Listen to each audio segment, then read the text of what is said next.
just go ahead, throw it in chat. I'm just curious. Sometimes I have people getting up to have eggs and bacon, and sometimes I have people who are just getting started. All right, Travis says 4.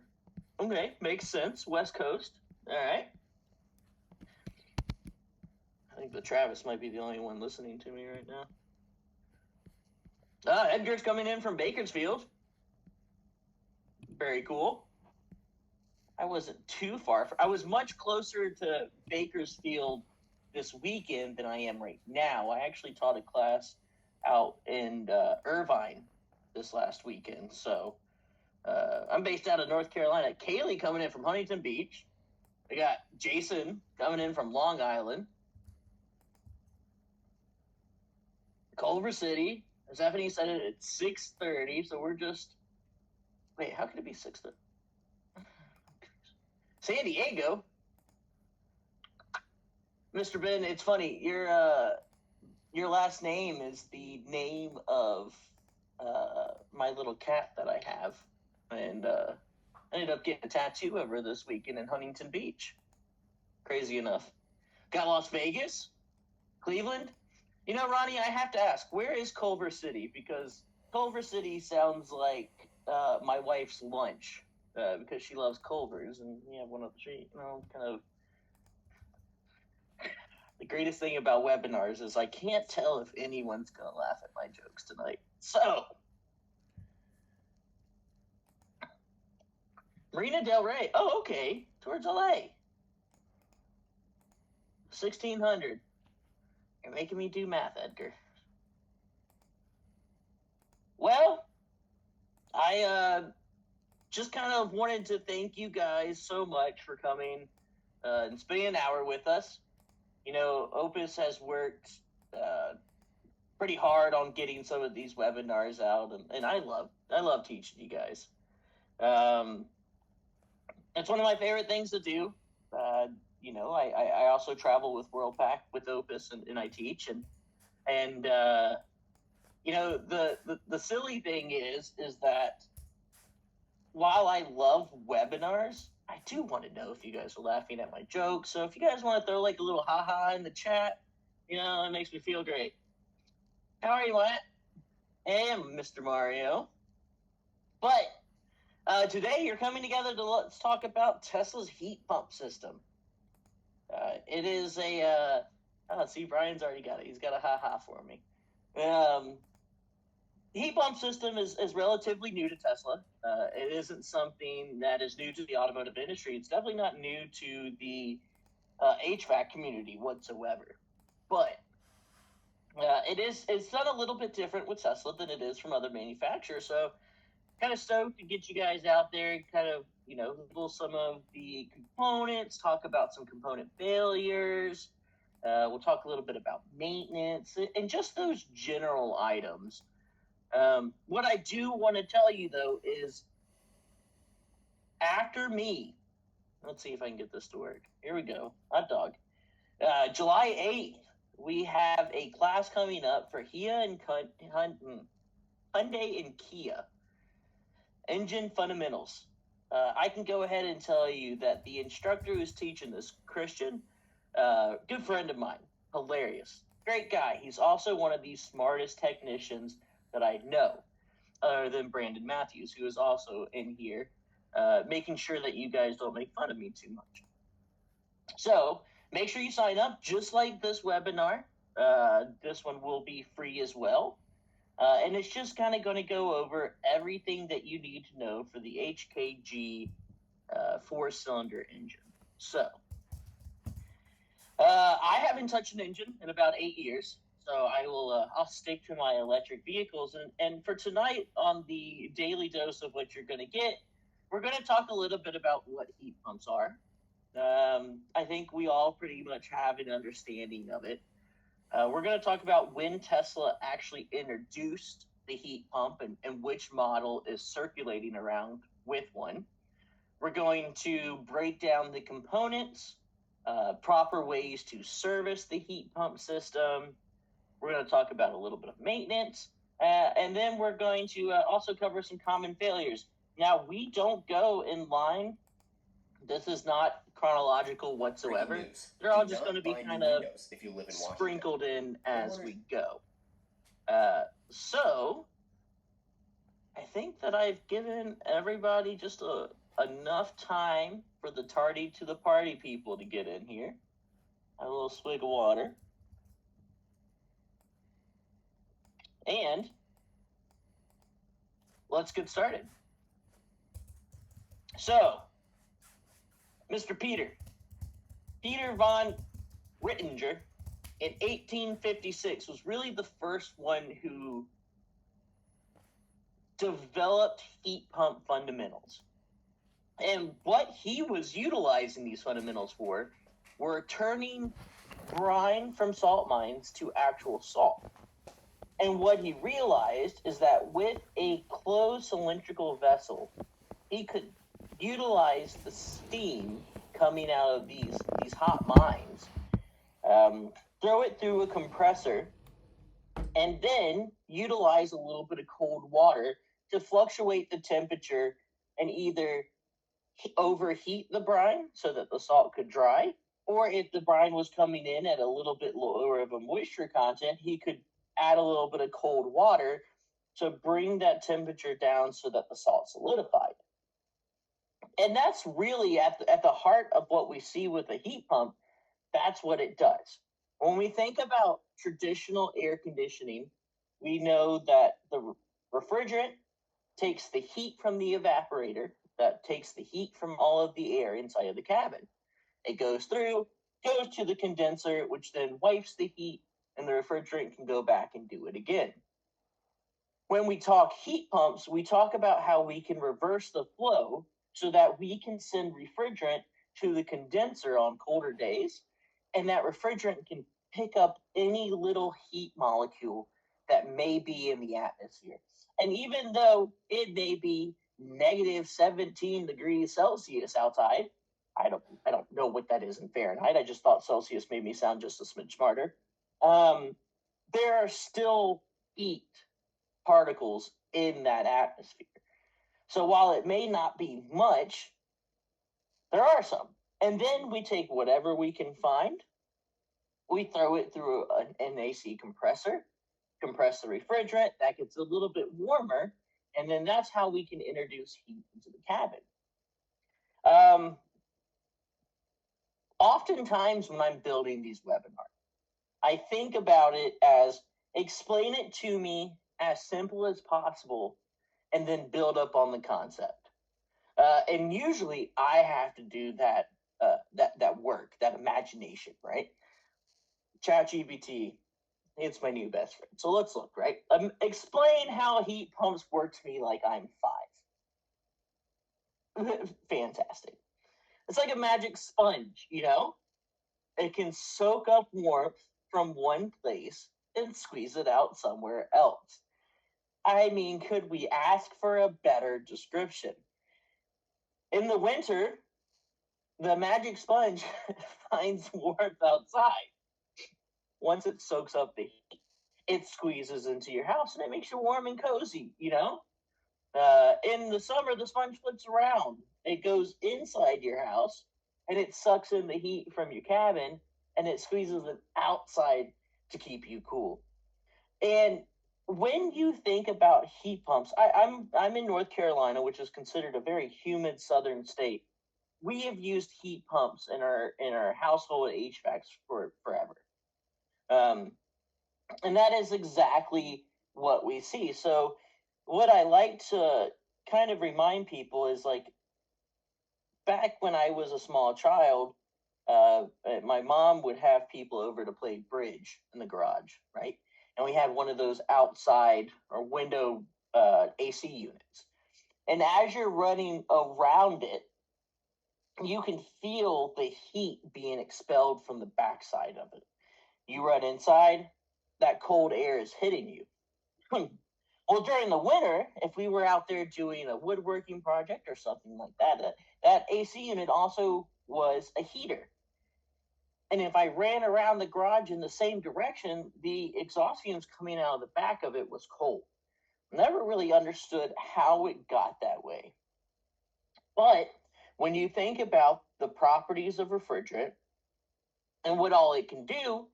Uh, its main job is to just sit there and take heat from wherever in its pressurized form it goes. So in the first automotive and the really like mass produced automotive functionality we saw, it was in the 2011 Leaf. And this was a very, very simple setup, right? Look, it worked just like a house would normally. It had a reversing valve and it had an expansion valve. It just ran to the condenser. It would pull heat from the outside air. The AC compressor would pressurize refrigerant to produce extra heat. And then, if it was too cold outside, it still had a resistive heater, which is what we see in a lot of these other electric vehicles. So, take like the BMW i4. I own a Mustang Mach E, same setup, where they have resistive heaters that act like heater cores, right?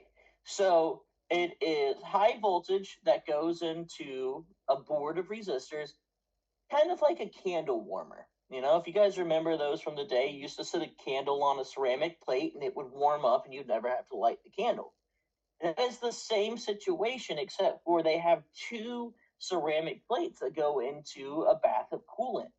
And then that coolant runs through a heater core in the HVAC box. The blower motor blows it into the cabin. The thing is that electric vehicles always use their AC compressor. I mean, it's super uncommon for an electric vehicle to not be spinning its compressor. And while the resistive heaters are what we call positive temperature coefficient heaters, while they're 100% efficient, they still take high voltage power to power them. But if we can utilize the compressor that is already running, in some studies we see something around 400% efficiency coming out of these systems. And for the Nissan Leaf, Lord knows they needed something because it wasn't working. This is one of the first, if I'm not mistaken, it's one of the first cooling systems that we saw for the powertrain, the battery, and the cabin in the Leaf platform. But while the Leaf was the first, it most definitely wasn't the last. The Model Y picks up a heat pump platform in 2020. The Kia EV6, they rock a heat pump platform in some of their different trim levels, and the BMW iX. Lord knows what the Germans do, but they made it luxurious and it works better. So while the Leaf focused really on outside air for heat and compressed refrigerant for heat, we see some of these other models kind of rely on the rest of the vehicle to also maintain heat. So starting with the Model Y, which is what you guys are all probably here to learn about, Tesla's heat pump system is not a pump. It is anything that they can take waste heat from and put it towards the blower motor. This could be powertrain. This could be coolant, a battery temperature, autopilot computer temperature, all the way down to their three-phase brushless blower motor. Believe it or not, they even have their own little cavity that when the actuator doors open, the heat that comes off of the three-phase motor will recycle back into the front of the blower motor and gets blown into the cabin. The Kia EV6 does similar to the same, but they pull more heat off of electronics instead of moving components. What I've understood the difference to be is that the Model Y, and this is going to be a very strange analogy, but stay with me. The Model Y is like a gas heat in a house. It kind of feels like someone just put a blanket over you. It's a very cozy, snuggly heat. Where the Kia EV6 is much more like the electrical heat for your house, where at one point in time you're cold, And the next point in time, you're not. There's no coziness to it, but it worked and it happened, you know? And then we have the IX, which brings you a cup of tea while it warms you. Um, what the IX has that is different from others is that the Model Y and the EV6 use a scroll type compressor that is not multi stage, it's just there. The IX does utilize a multi stage, which allows for the heat induction to be much smoother. So you don't have to really worry about hearing the compressor run, hearing anything in like the relief valves for the refrigerant, and it also still pulls heat from multiple different locations. Now, Tesla really didn't have to focus that heavy on a heat pump because even though cold weather affected them like it did every other electric vehicle, they had the range to work with. So if you think in certain studies, cold weather can affect electric vehicle range by up to 40%. And that's a lot. And when you drive a Nissan Leaf that initially starts with 80 miles of range, or an e-Golf that you get like 95 out of, in the summer you can drive to work and drive home on one charge, but when winter hits you can't do that anymore. And that's why we see, the Leaf and the Jaguar I-Pace kind of adapt these heat pumps earlier on because it was unusable to the owner at that point. Well, Tesla and Kia's, I guess, cousin, the Hyundai Ioniq 5, they had enough range that, yeah, you lost 25, 30, 35% of your range, but you could still get home, go to work, go to the grocery store, and still pick up the kids from school and not need to charge. So it took Tesla just a little bit longer to get into the heat pump game for that very reason. But when they did, they transferred everything. So when we look at the models that came in, well, I just realized that the Model Y is the only bright colored car on this slide.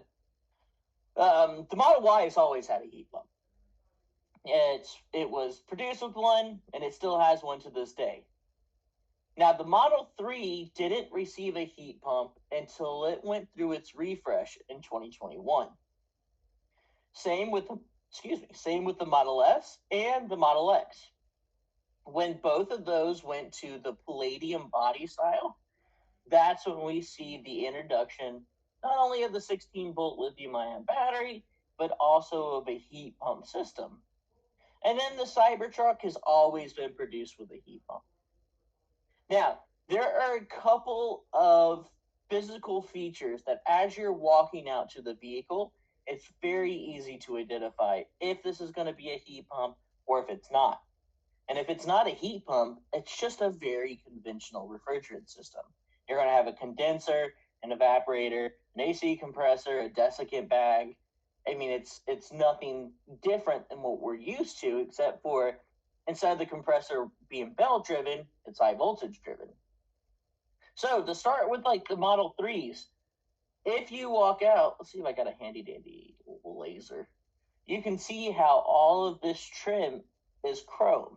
Chrome, chrome, chrome, chrome, chrome, chrome, chrome, chrome. When the Model 3 went through its facelift, everything changed to black trim. And I know you may go, well, what if they got it wrapped? Well, if they did, that's up to you. I'm sorry. But you could also see the difference in the aero caps. And there are a couple of different physical features of the vehicle that changed with that upgrade. So as you're approaching the vehicle, you can kind of go ahead and start thinking like, hey, chrome, we're going to be using a 134, right? Black, I need to go ahead and get the 1234 YF machine set up. And then when we look at like the S and the X, so the Palladium updates are when we start seeing the difference. So you can see even in the refresh in the Raven Model S front bumper, the Palladium looks a lot different. So anything 2021 and newer. Well, the Palladium X took about another year to get actually launched. So this is going to be when we're looking at like 2022. Chrome, chrome, black, black. Now, I'll tell you another trick. Doesn't have to deal with heat pumps. On the inside, on the interior trim, it's also chrome. Now, if you get in and the interior trim is black, it has the upgraded media control unit, which means connecting the toolbox is going to be much easier. So it's almost like they do a lot of these configuration changes, like really important configuration changes, while they also adopt a lot of cosmetic changes. So, just, for you. Also, I forgot to mention, hey, there's a QR code down here. If you have any information or any questions, or you want to learn more about Opus IVS or the products that we offer, the support that we offer, scan any of these QRs. I just double checked; they do work. So just scan the QR, and one of our representatives will be happy to reach out to you. So let's talk about components. Now, like I said, Tesla doesn't say, let me get my laser pointer, that this is our heat pump. This is an AC compressor. That's all that is. So there's no reversing valve. There's no switching valve. There's nothing separate. Everything that can produce heat is the heat pump system in the Tesla vehicles. So when we look at it, so this was, let me go back. This is out of a Model 3. No, actually, sorry. This is out of a, this is a Model 3. But the Model Y would also look very similar. But to our left over here, we have the Cybertruck, which is kind of crazy because right here is the HVAC box.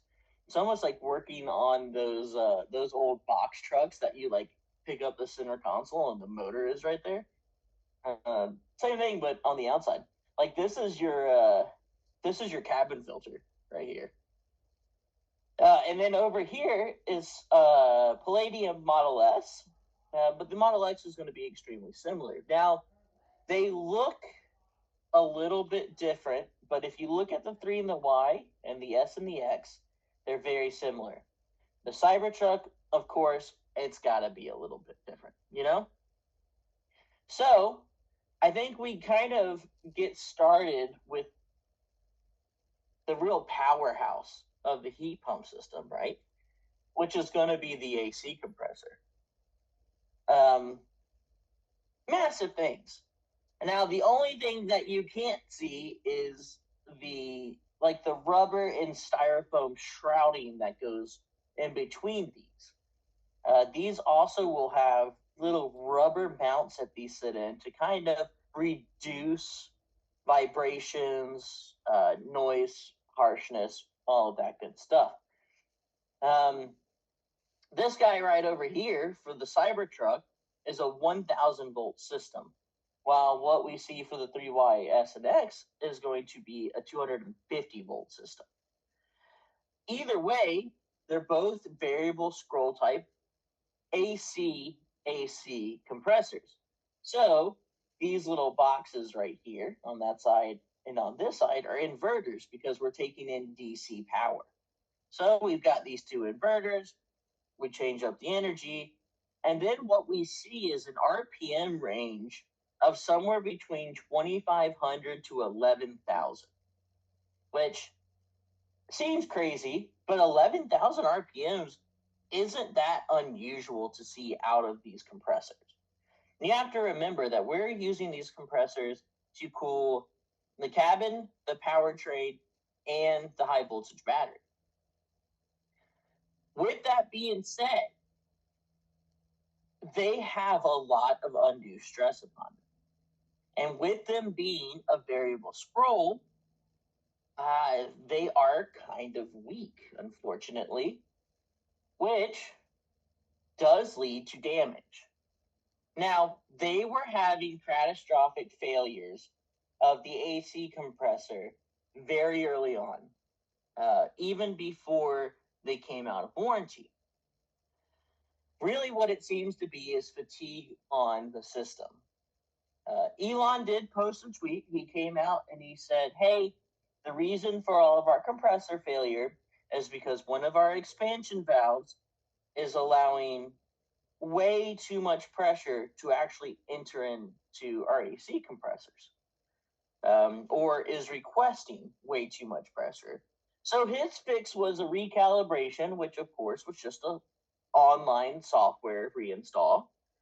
But we do still see that the issue is kind of present, and we'll talk about some of the reasoning that I think is behind that. But I mean, if you really look at, come back over here, at some of what's failing on it, I mean, it does look like it is just kind of imploding on itself. So very much could just be too much pressure. Under pressure. All right. Now, the next thing, because the heat pump system is extremely easy. Like that's what I'm here to paint for you guys. You have a compressor, and that compressor pushes into the super manifold. Now, there is the super manifold version 1, which is what we see in the Model 3, the Y, the S, and the X. And then there is the super manifold V2 that we see in the Cybertruck. Now, there is not a lot that has been researched or kind of diagged with the V2 super manifold. It's very new. They are not running it in the new 2025s. It's only in the Cybertruck. So we're not going to be learning a lot about this. Even in my experience, I haven't dealt with much.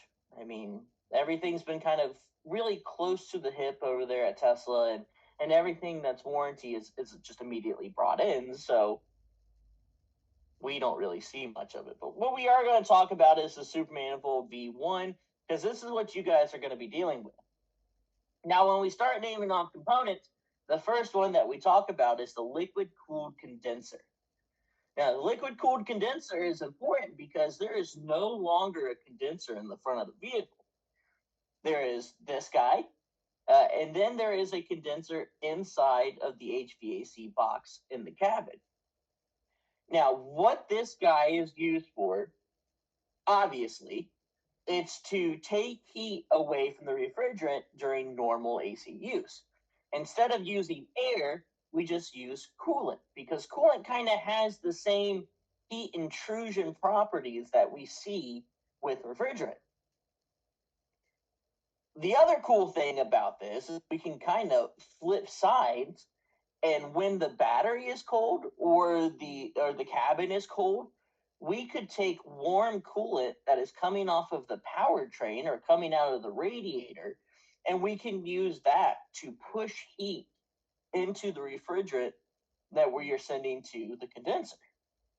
So you take a little peek, you can see where the 1, 2, 3, 4 YF fittings are and where coolant is in and out. The beautiful things about everything that I'm teaching you on this super manifold is that they can be replaced separately. When you purchase this component off of the parts catalog, it comes with the O-rings. It used to come with the 4 bolts that held it in place, but Tesla said you didn't need to remove them anymore, or replace them. Excuse me, you don't have to replace them anymore. You still you have to remove them to get it out. It doesn't come out if you don't. But it does a great job.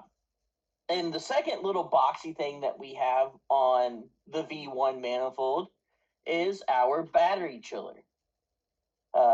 Same thing that we utilized in the older systems, but instead of having it on a separate mounting point, we went ahead and mounted it to the same manifold that the refrigerant is going to run through. Just like the liquid cooled condenser, this job is to remove the heat from the coolant that is being circulated to the battery, or it's used to produce heat to the coolant to get that battery up to about 70 degrees Fahrenheit. So refrigerant really does have a massive play in these systems. And that's why refrigerant leaks, like, it will put a vehicle in limp mode because it's very important. Now, when we start talking about some of the failures that have been seen, especially in a high refrigerant pressure system like this, one of the first ones is with the chiller. We have seen some splitting of the seals and manufacturing defects that allow refrigerant to slowly leak out over time. Now, this more than likely wouldn't happen until 30-ish thousand miles, or excuse me, wouldn't show itself until about 30-ish thousand miles. So this issue may be present from factory, but it's not like the end-of-line technicians are going across the vehicle with UV lights to make sure there's no refrigerant. So, if you're trying to find something very small, luckily Tesla has already applied dye to the system. So, we as technicians should be able to pretty quickly scope it out. Now, the chiller is not only just used for the battery, it's also used for the power conversion system, which is the newer model's onboard charger and onboard DC-DC converter. It is also used to chill the autopilot computer and the main car computer. While that car computer is liquid cooled, it gets its liquid from the chiller.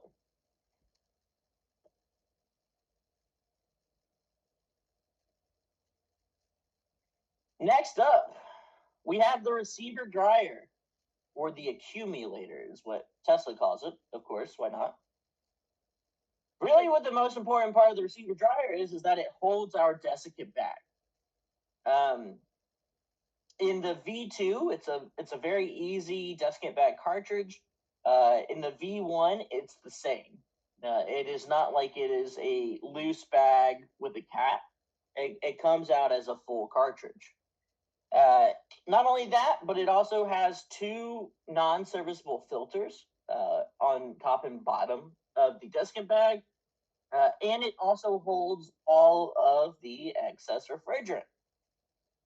Now, the unfortunate part about the accumulator is that it is molded into the super manifold. So this one you cannot replace separately.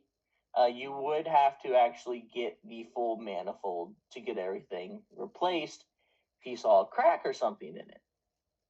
Now, here is where me and Mr. Musk are going to disagree, or whoever Mr. Musk had say this. I believe desiccant bags are an extremely important service on these vehicles. The reason for that is that these compressors idle somewhere around 42 to 4,800 RPM, sometimes 6 to 7,000 RPM, which is much higher than what we see in traditional vehicles. And while it doesn't create moisture, it does allow for metal to get encapsulated into the oil, which then gets caught by a desiccant bag. This is new. This is not something that has always been there. Mr. Musk has come out and said that if you have a heat pump system, you are not required to replace your desiccant bag.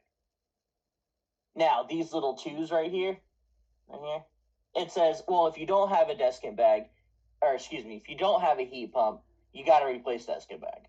So that's everything from like 2012 to 2020. Like I said before, with the compressors blowing, they either blow before warranty or they blow after warranty. And that after warranty seems to be followed by those who didn't have desiccant services like they were pushed in traditional vehicles. Now, or well, traditional Tesla vehicles. Before, we had to scare our customers with Model X's with fire and brimstone that if you do not get this desiccant bag replaced every 4 years, not only are you going to blow your compressor, you're going to blow your compressor and it's going to send junk into your front, your rear expansion valve, and your front and your rear condensers. That was almost a $6,000 repair. And now we have a system that runs a lot more frequently at a lot higher RPMs, and we're saying that replacement's not required. Now, this is also the same company that says coolant and drivetrain fluid are lifetime. In my eyes, everything is the lifetime of the part. So, if you ask me, Aaron Jones, I say that desiccant bags and heat pumps should be replaced every 4 years. Now, that Cybertruck says every 8. That desiccant bag needs to be replaced before it goes out of warranty. And that's where I put my foot down. We can all revolt. We can all follow me. I got a lot of people from California. We'll just go straight to Fremont, and I don't know what we protest. You guys can come up with some clever taglines. Change your bag. Don't be a drag. You know, something. I don't know. Well, with the receiver dryer, it also comes with its own little bit of leakage issue, right? This is not an uncommon failure. I have seen this little guy right here with a leaky snap ring very often. I would probably say like 1 in 50 cars. This is where the refrigerant leak is. Now, this with the casing breaking is a little bit more uncommon. This is usually something that will be caught within the warranty period, but if it is missed, you kind of know where to take a peek at. Fortunately, can't be replaced by itself. The snap ring can, and as long as it didn't, like the grooves from the machinery isn't damaged, you can replace the snap ring and the plastic cap. But if you start to see dye leaking out from the actual casing, that's kind of where you're in a little bit of trouble. You got to actually get the whole manifold. And now, let's talk about the actual powerhouses of this manifold. That's going to be our expansion valves. So, on this system, we have 6 different expansion valves and 1 shutoff valve. So, easy enough, the left side and the right side condenser expansion valve is there specifically to send compressed refrigerant to the 2 condensers inside of the vehicle. Now, under these little black caps that you see are just a little electromagnetic caps. Underneath them are going to be little metal domes that have needle valves inside of them. Very much like an ABS unit, you know? Very, very much like an ABS trigger. So, as the front vehicle controller starts to request heating into the cabin, the needle valve starts to close, the refrigerant goes under a heavy due pressure, and then it's sent into the cabin where it runs across the condenser fans, condenser fins that are right in front of the blower motor, and the blower motor pushes the heat on. Very simple system. 6 expansion valve, right? So let's look at like the liquid cooled condenser, right? Um, this expansion valve is used mainly when a small amount of cabin heat is needed. Not like you're bumping it up to 80 degrees when it's 32 outside. More like it's like 54 degrees outside and you want it to be like 70, you know? That's when we see this guy kick in because it's much more efficient to just warm up a little bit of refrigerant using powertrain coolant than actually increasing the compressor's RPM to send a lot more refrigerant through the two condensers. The evap expansion valve down here, it's adjusted just using the subcool sensor, which is right here, to do normal AC work and remove the moisture from the cabin. This little shutoff valve, it is mounted directly parallel with the expansion valve, and it's mainly there to just protect the system from any overpressure. So here's our liquid chilled. You can kind of see this little tunnel right here. So it kind of goes boop, boop, and then it goes up here. This guy's just here, so once it starts detecting that the refrigerant is starting to get a little too pressurized, it'll shut it off. Now, the beautiful thing about all of these sensors is that they fault differently. So if there was an issue with any of them in the system, it's not like you would just have a very generic expansion valve fault. It will label out, right, expansion valve fault, chiller expansion valve fault, liquid cooled condenser, and another chiller. You also get your nice little set and clear conditions based off of whatever the system is producing. Now, a majority of these guys are ran off of these 3 temp and pressure sensors. Our low pressure sensor right up here at the top, our suction sensor, is really mainly used in extreme temperature situations. I mean, that's going to be like negative 40 degrees Celsius to 10 degrees Celsius. It's not something that we often pull data from, but when the Model Y first came out, it was one of the biggest issues in extreme climate areas. There was a batch of faulty sensors that were produced, and people were getting inside their vehicles, and it was just never warming up. So there was an active recall on all 3 of these sensors, and they all 3 got replaced. There hasn't been an issue since. Now, this high pressure sensor, the discharge sensor, this is the true AC compressor discharge pressure. It's here to protect this whole system from overpressurizing. This is the sensor that Elon said was allowing for these compressors to blow, and he was able to recalibrate with an over-the-air firmware, which is super possible. But we are still seeing failures of these compressors in the market. And then down here you've got the subcool sensor. This guy's main job is to just check the measurements from the liquid cooled condenser and the chiller and the evaporator. So it's just playing an extra little part in a different setup in the system. No, too far. Now, looking at the interior of the HVAC case, it's kind of strange. You know, you've got a condenser over here. And you got your standard evaporator, and you got your 2 cabin filters. Nothing crazy, but you have a condenser inside the car.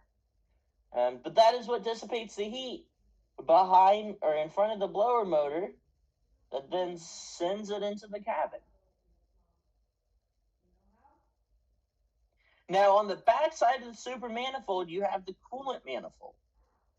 So, as you can see, Excuse that arrow. That arrow is not supposed to be there right now. You have a metal pressed manifold, which is used for the refrigerant system.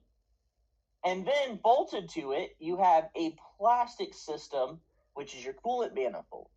Now, the reason that this can be plastic is because this coolant doesn't really get over 120 degrees Fahrenheit. Not only that, but it's only utilizing 3.5 psi of pressure, you know? So when we do look at the manifold, though, there are a couple leaks that are present. It's not uncommon to see cracks, whether they're manufacturer induced or installed, they've been over torqued. This right here is a clear sign of over torquing. This right here is a clear sign of rolling an O-ring. So it is possible to be kind of dealing with coolant failures from that. Now, if we look at where this arrow is, this is pointing to what we call the pentaport. And when we talk about refrigerant going in and out of the condenser, we had to add a couple extra lines. So we have our common inlet and outlet evaporator line. We have our driver, our passenger inlet, and our common outlet for the interior condenser. These little slits in here are really just so that the metal and the ports can bend and mold themselves under, hot and cold conditions. One thing that we're missing, I had to draw this little fancy dancy box up here. There is a coolant reservoir, a coolant bottle. All right, it does bolt right up to it. As you can see, it has a coolant level sensor. It's got a cap. This guy right here can be used to very slightly pressure test the system or help you evacuate the fluid out of the system. Now, the reason I say very lightly is because if you look at this, this is a 35 kPa system. So I recommend do not pressure test the system over 4 or 5 psi. It can't handle it. You're risking the possibility of breaking the coolant barriers inside of the battery and never being able to find the coolant leak. Now, you could vacuum it as much and as long as you want to, but pressurizing, that's a little different. Next up, we have our two coolant pumps. These two coolant pumps are exactly the same. There are two different O-rings, one for the intake and one for the outlet. And what happens is pressure comes into the center, and there's your little blades in here, is pressurized. God, I hate this word. It's one of those words that if I try too hard, it's not going to come out right. Centrifugal. It pressurizes from the middle out. All right. So pressured coolant goes into the middle, and while the blade is compressing it, it pushes it on the outside of the rings, and it sends it out to this little outlet line right here. These run at about 9 to 16 volts, and they don't have any fancy computer built into them, but they do respond and communicate directly to the front vehicle controller. I believe they run at a max of 15 amps at full yield. Now, what we have seen with some of these coolant pumps in the field is that the internal seals will leak. Some of those internal O-rings, if they're bent, snapped, whatever, rolled, they will start to allow coolant intrusion into the internal components, which then, like any good BMW, will send coolant all the way through the harness. Just, why not? Now, the next thing up on the coolant manifold side, we have the octavalve. The octavalve is a pretty incredible piece of equipment. It is a rotary valve with 8 different ports. This allows the coolant system to operate either in series, where it bypasses the radiator, or in parallel, where they run and they cool separately, powertrain and battery, I mean. And they also can utilize the system in a bunch of different ambient temp situations. Now, this is built into 3 different portions. You have the motor and the gearbox right over down here. You have the valve core, and then you have the valve seat down here at the bottom. Unfortunately, this whole thing, while you can get it separately, has to be replaced as a full component. It's not like, actually, I take that back. I believe that I did see that there is a service kit coming out for the motor and gearbox. So hopefully by the next time you have to replace one, they have a kit.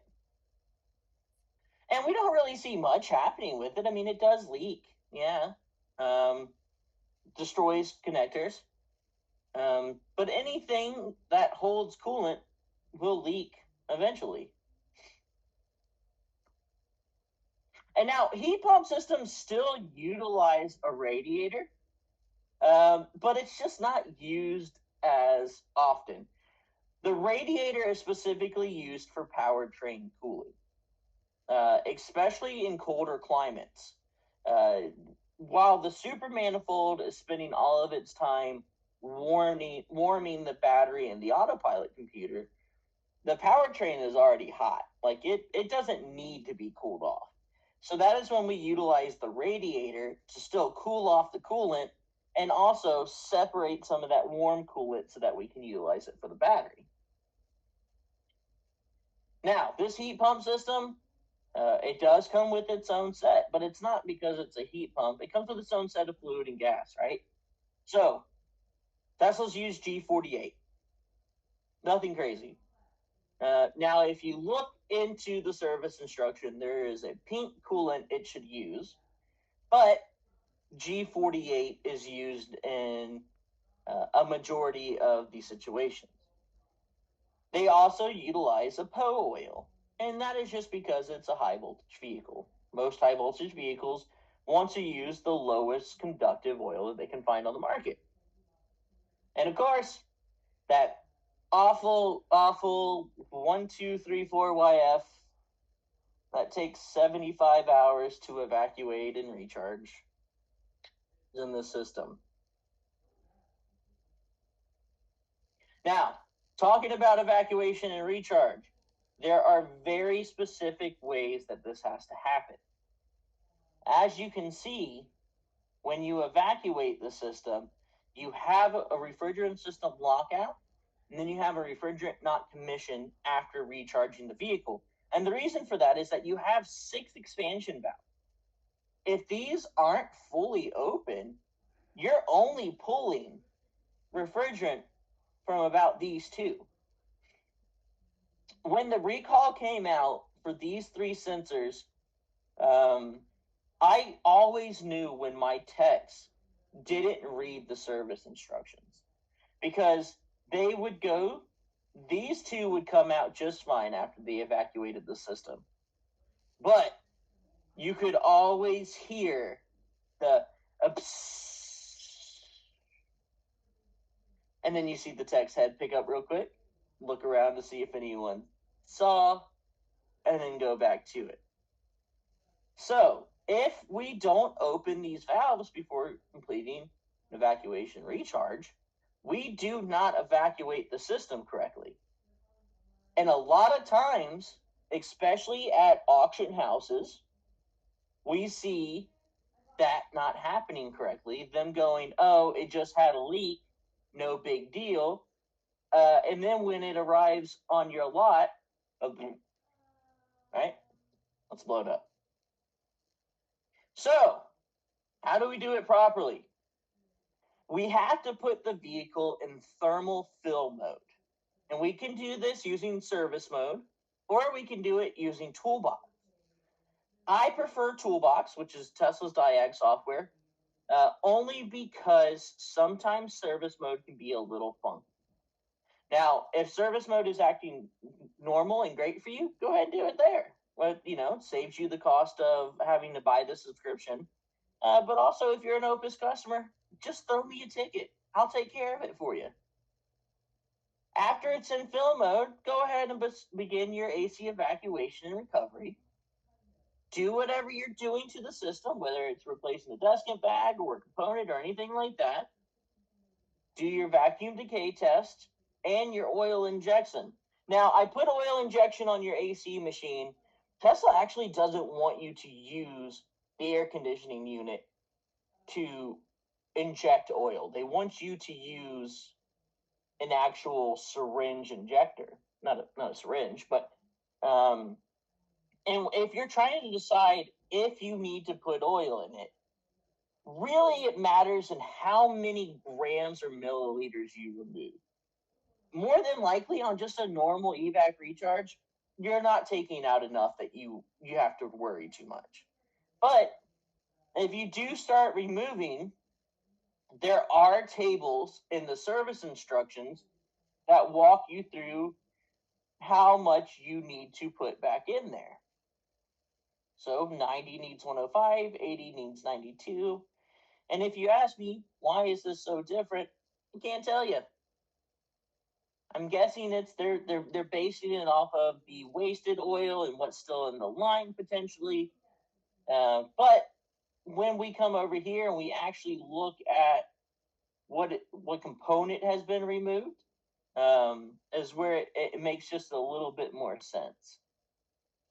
If spillage.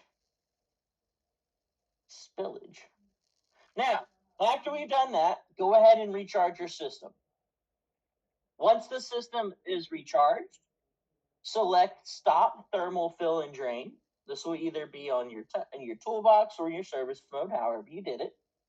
And then we need to run a heat pump commissioning test. And what this does is, because we just put a whole lot of refrigerant back in it with the valves open, we need to recalibrate all of the needle valves and the octavalve and see where coolant and refrigerant needs to be into the system, so that as soon as the customer gets into the vehicle, it's operating at normal standards. Once the commissioning is done, go ahead and run a thermal test, which is available on Toolbox or in service mode. And all that does is it confirms your repair, it tests the AC effectiveness, and it will allow you to kind of measure the intake air temperature and the outtake air temperature as well. Now, on the other side of that, we have coolant. Because since this is in the same manifold, coolant's going to be almost the same way. Now, one thing I didn't mention on the refrigerant side is that this thermal fill mode has a life of 5 hours.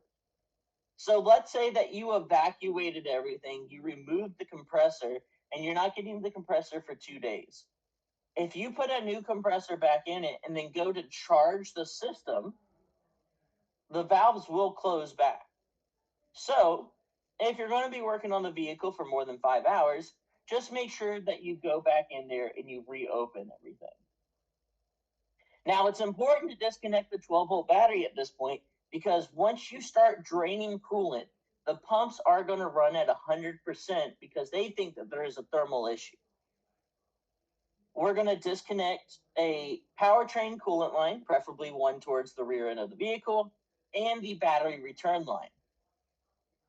Using that cap that I showed you earlier, or just like a rubber cone over top of it, we're just going to apply light pressure to kind of just push the rest of the coolant out, but nothing so extreme that we could possibly blow one of our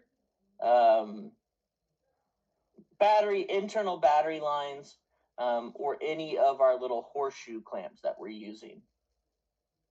You should see about 15 liters of coolant if you're removing all of it.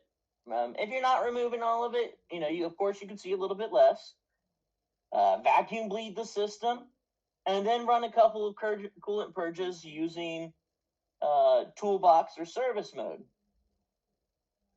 Now, after all is said and done, hit the Stop Thermal Fill and Drain, run the coolant pump identification test plan, and the vehicle's all ready to go.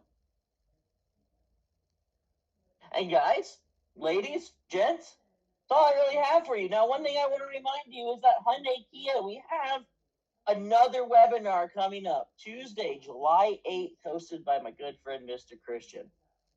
Now, I really want to thank everybody for joining us. Please scan the QR code if you have any questions. And speaking of questions, if you have them now, hit me with them. I'm here. Try to get you guys out here exactly an hour. Let me know what you got. Jack, it will be recorded, and it will be on YouTube. If not tomorrow, probably the next day. It will be on our Opus IVS YouTube page.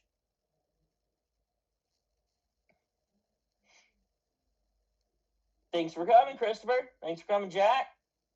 Thanks, Luis. Lee. Oh my goodness. Can't even keep up with you guys anymore. I look forward to you guys at the next webinar. Stay tuned. It may not be a Tesla webinar, but we're definitely going to have another electric vehicle one coming up for you. Edgar asked if I think that this will ever pull over to heavy duty. I do. Now, I have a little bit of an in because my father-in-law used to sell the skid steers for Caterpillar. He was pretty high up with them. And right as he was leaving Caterpillar, hybrid and other heat pump technologies were being researched for heavy duty land clearing and other equipment. So I think once they can make the money off of it, we will probably see it. But hey, if you guys don't have anything else for us, make sure you scan the QR code. Also, you know where to find me. So throw in a ticket and I'll be happy to answer any questions you guys may have. So everyone have a great night. Enjoy the rest of your Tuesday. And as soon as I can figure out how to close this out,